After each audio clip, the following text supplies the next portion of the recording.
87,574 passports, which must be collected within 30 days, commencing 25th of September. The forest looks like it is intact, but when you go in, that is when you realize that there are areas where actually the trees have been felled.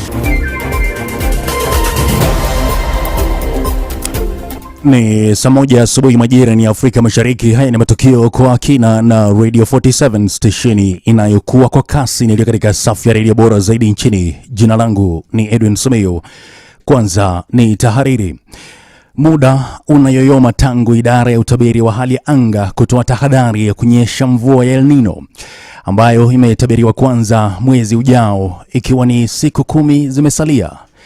Na si mwezi ujao tu, pia mwezi Novemba na Disemba kutanyesha mvua ya El Nino. Tahariri nasema El Nino hutokea wakati ambapo maji kwenye bara ya Pacific, pwani mwa taifa la Peru, huchemuka, huzua joto na kubadilisha hali ya hewa katika nchi mbalimbali duniani, hivyo kusababisha mvua kubwa ukanda wa Afrika Mashariki. El Nino mbaya zaidi ilitokea mnamo mwaka 1997 na 98 ambapo watu 300 walifariki dunia na kukawa na uharibifu mkubwa wa mali pia miundo msingi. Ripoti ya shirika la Umoja wa Mataifa UN liliweka bayana. Pakiwa na kiangazi watu wanafariki dunia, na kukiwa na mafuriko pia hali ni vivyo hivyo. Serikali kijiandaa kutangaza mikakati juma lijalo. Dalili za El Nino zimeanza. Kijibaridi tayari kimebisha baadhi ya maeneo nchini. Wakulima wana wasiwasi wa kuharibika mazao yao. Kuna hofu ya mafuriko na maporomoko ya ardhi. Baadhi ya kaunti bado hazijatangaza mipango ya kukabili majanga yanayosababishwa na mvua hiyo. Wizara ya Afya nchini imeonya kuwa huenda kukawa na mlipuko wa magonjwa yanayotokana na maji. Kwa Wizara ya Elimu, mitihani ya kitaifa itafanyika wakati mvua ya El Nino bado haijatabiriwa ama bado hatujaambiwa utayari wa wizara hiyo sasa katika shughuli ya usafirishaji wa mitihani. Radio 47 inasema serikali juma lijalo inafaa kuibuka na mikakati ya dharura ya kuzuia vifo, uharibifu wa mali na kuzuia athari za mafuriko, kwani baada ya miaka 3 ya ukame, El Nino inafaa iwe baraka bali si janga. Na hiyo ni tahariri na Radio 47. Miongoni mwa tuliokuandalia: mkutano wa Baraza Kuu la Umoja wa Mataifa kuendelea kwa siku ya pili leo, huku Rais William Ruto akipongezwa na viongozi wakuu duniani. Lazima maseneta na wabunge wawajibikie majukumu yao. Maspika Moses Wetangula na Amason Kingi wamesema hayo. Pia tuna makala maalum na matukio ya spoti. Bunge la kitaifa likitarajiwa kurejelea vikao vyake juma lijalo. Spika wa bunge hilo Moses Wetangula ameelezea umuhimu wa bunge hilo katika kupitisha miswada muhimu, na kwamba kucheleweshwa kupitisha kwa miswada hiyo ni hujuma kwa mwananchi mpiga kura.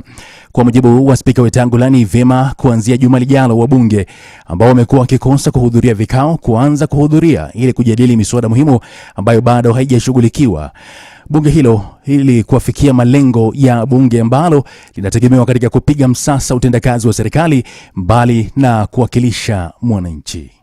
That we must avoid the little bits of embarrassments of lacking quorum at the beginning of the House. As leaders, you carry greater responsibility than your ordinary colleagues who don't hold these positions. The Speaker always found me in my chair, and I tucked behind the Speaker at the end of every session.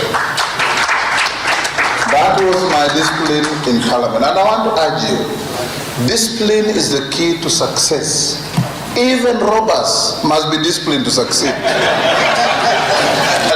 Wito sawa umetolewa na Spika wa bunge la Seneti Amason Kingi, ambaye amewaagiza maseneta hasa kamati mbalimbali za bunge la Seneti hilo kuzingatia makataa yaliyowekwa ili kupitishwa kwa baadhi ya miswada, hasa baada ya kukamilika kwa kongamano la ugatuzi, pia kongamano la mabadiliko ya hali ya anga. Honorable Senators, as we embark on part 5 of the Senate calendar, our entry is rather full already. A number of bills, motions, petitions, and statements are pending consideration. I urge that we redouble our collective efforts in a bid to conclude the business by the end of the session in December 2023. I also urge the Senate Majority Leader and the Senate Minority Leader to do all that is necessary within the standing orders so that the said business is fast-tracked. Mkutano wa kila mwaka wa Baraza Kuu la Umoja wa Mataifa unaendelea kwa siku ya pili leo kwenye makao makuu ya umoja huo mjini New York nchini Marekani. Viongozi wa nchi zinazoendelea wanatarajiwa leo hii kuzishinikiza nchi zilizoendelea kutimiza ahadi zao za ufadhili katika miradi mbalimbali ikiwa ni pamoja na mabadiliko ya hali ya hewa na maendeleo endelevu. Rais William Ruto amehimiza jamii ya kimataifa kuwekeza rasilimali katika kuondoa vikwazo vinavyohujumu utekelezaji wa malengo ya maendeleo endelevu na kiwango, na kwamba uainishaji rasilimali na malengo ya maendeleo endelevu ni muhimu katika kupiga jeki ustawi wa kiuchumi. Data indicates that many countries are not making progress in the implementation of SDGs. The time has come for the international community to mobilize adequate resources for common global finance mechanisms accessible to all, serving the global public good and unlocking the necessary private capital for research and development. For Africa in particular, such investment is urgently needed for evidence-based sustainable development and climate-positive growth. Akihutubia mkutano huo wa wanachama 193, Rais wa Marekani Joe Biden amepongeza juhudi za Rais William Ruto kuonesha nia ya kusaidia taifa la Haiti na mataifa mengine ambayo yanakumbwa na vita duniani. The United Nations must continue to preserve peace, prevent conflict and alleviate human suffering. And we embrace nations stepping up to lead new ways and to seek new breakthroughs on hard issues. For example, on Haiti, the Caribbean community is facilitating a dialogue among Haitian society. I thank President Ruto of Kenya. I thank him for his willingness to serve as the lead nation of a UN-backed security support mission. I call on the Security Council to authorize this mission now. The people of Haiti cannot wait much longer. Wakenya ambao walikuwa wametuma maombi ya kupata pasipoti sasa wataanza kuzipokea kuanzia tarehe 25 mwezi huu kwa kipindi cha mwezi mmoja.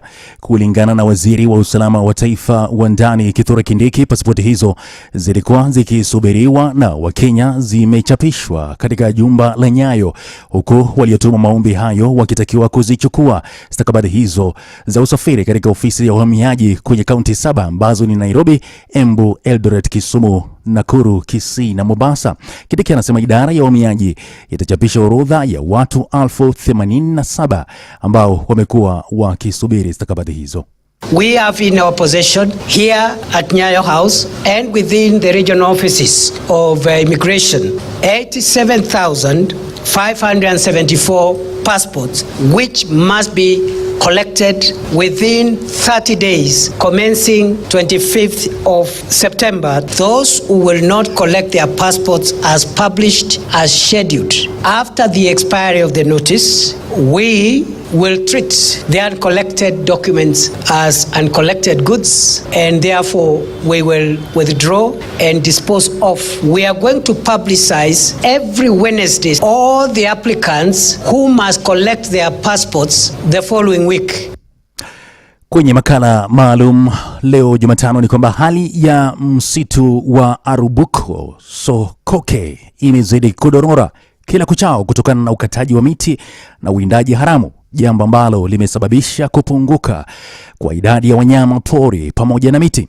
Kutokana na hayo, kamati inayoshughulikia masuala ya mazingira katika mahakama ya Malindi imeanza mpango wa kuhamasisha jamii inayoishi karibu na msitu huo, ikiwa ni njia mojawapo ya kuhakikisha kuwa hali hiyo inakabiliwa, kama anavyoarifu Marcelin Tumaini.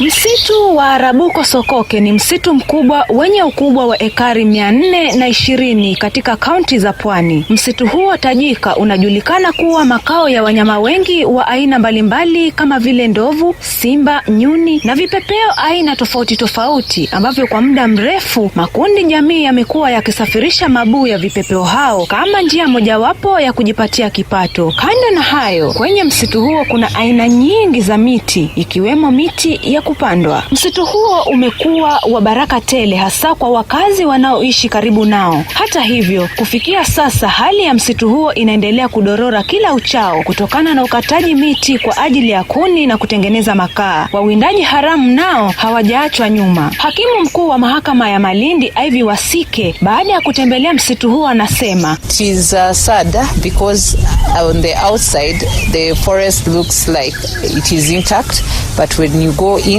that is when you realize that there are areas where actually the trees have been felled. And also we were able to see how they do the snaring of the game meat when they are hunting. Anasema kuwa uwindaji umezidi kuwa donda sugu kila uchao, kinaya na jinsi msitu huo unavyolindwa kila wakati. It is quite serious because even from the KWS, the population of the dik-diks has really gone down, because at any given time in the courts, more or less each week, the KWS brings in accused persons who have been found with 70 carcasses of dik-dik, and definitely that is not for subsistence, because you cannot possibly eat 70 dik-diks. It is clearly for economic for sale. Kutokana na hayo, kamati inayoshughulikia masuala ya ardhi na mazingira katika mahakama ya Malindi imeanzisha mpango kabambe wa kuhamasisha wanajamii wanaoishi karibu na msitu huo kuhusu njia mbalimbali za kuhifadhi msitu huo. George Mlati ni meneja wa Friends of Arabuko Sokoke. As you know, the government doesn't have enough resources to successfully protect the forest, so we support them. We give them financial support. Anasema uwindaji haramu na ukataji miti umesababishwa na idadi kubwa ya watu wanaoishi kando ya msitu huo. Arabuko Sokoke at the moment is not doing very well. There is a lot of destruction, especially charcoal burning, logging, snaring, and all of this is because the big population around the forest. In 2019 census, it is estimated that we have over 200,000 people surrounding the forest. So as long as their livelihood is not looked into, then we'll continue fighting a losing battle. Jimmy Ponda Mwavuo, ambaye ni mwenyekiti wa muungano wa wanajamii eneo la Kilifi, ameitaka jamii hiyo kushirikiana na serikali katika jitihada zake za kuhifadhi msitu huo ili kunufaika na miradi mbalimbali kama vile ukulima wa nyuki na mingineyo. Mimi nawahimiza wanajamii kwamba wazidi kujiunga kwenye chama ili wajiingize katika zile user groups ambazo zimeruhusiwa kiserikali hapa msituni, ndio waweze kunufaika. Na wakiwa wananufaika kule, hiyo ni ishara kwamba watakuwa msitu wanautunza, kisha huku nako moja kwa moja pande nyingine watakuwa wananufaika. Mwandalizi wa makala haya amekuwa Maslin Tumaini akiwa kaunti ya Kilifi.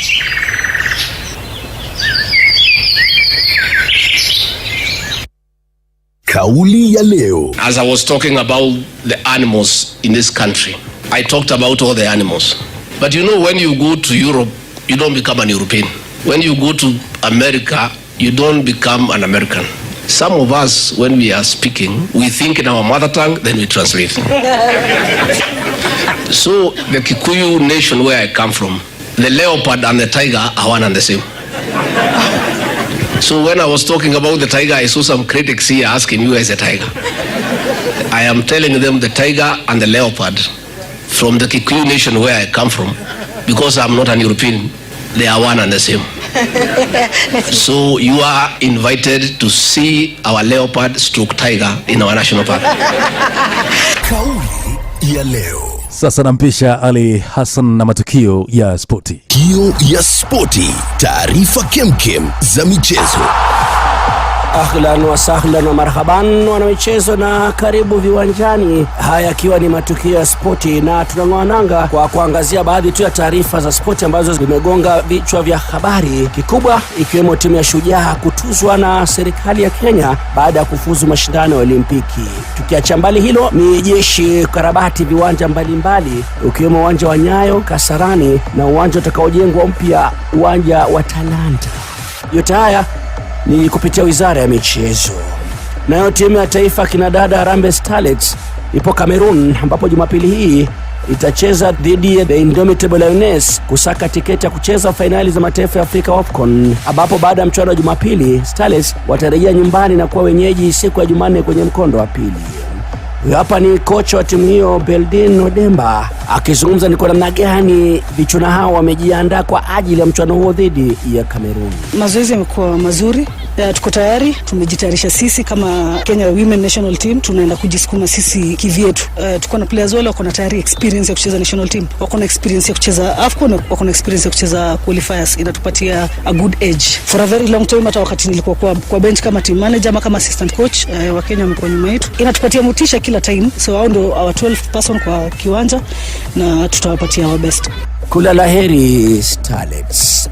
Nje ya mipaka hiyo jana zimeandaliwa mechi mbalimbali kila bingwa bara Ulaya. Timu ya Barcelona imeweza kuichapa Antwerp mabao 5-0. Nayo Feyenoord ikaichakaza Celtic yenye wachezaji 9 magoli 2 kavu. AC Milan na Newcastle wameagana bila kufungana huko Italia.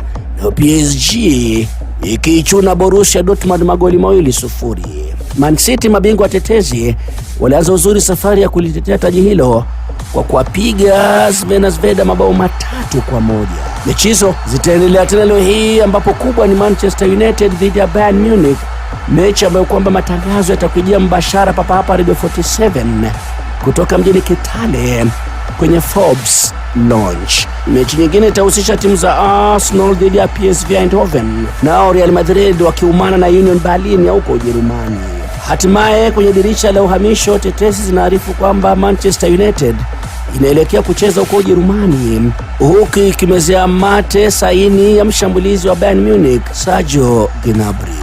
Hiyo Man United inarefusha ndoana ya kumchukua Uruguay kutoka Atletico Madrid Jose Maria Jimenez. Nikome hapo kwa sasa.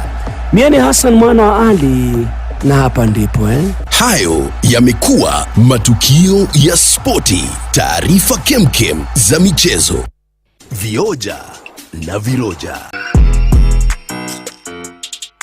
Mgonjwa mmoja amewashangaza madaktari baada ya kummeza zaidi ya betri 50 alipokuwa akijaribu kujitoa uhai. Kabla ya kufanyiwa upasuaji, mwanamke huyo alilazimika kutoa betri 5 kwa njia ya haja. Alifanyiwa upasuaji na nyingine 50 kutolewa katika utumbo na tumbo yake. Mwanamke huyo alikuwa amemeza jumla ya betri 55.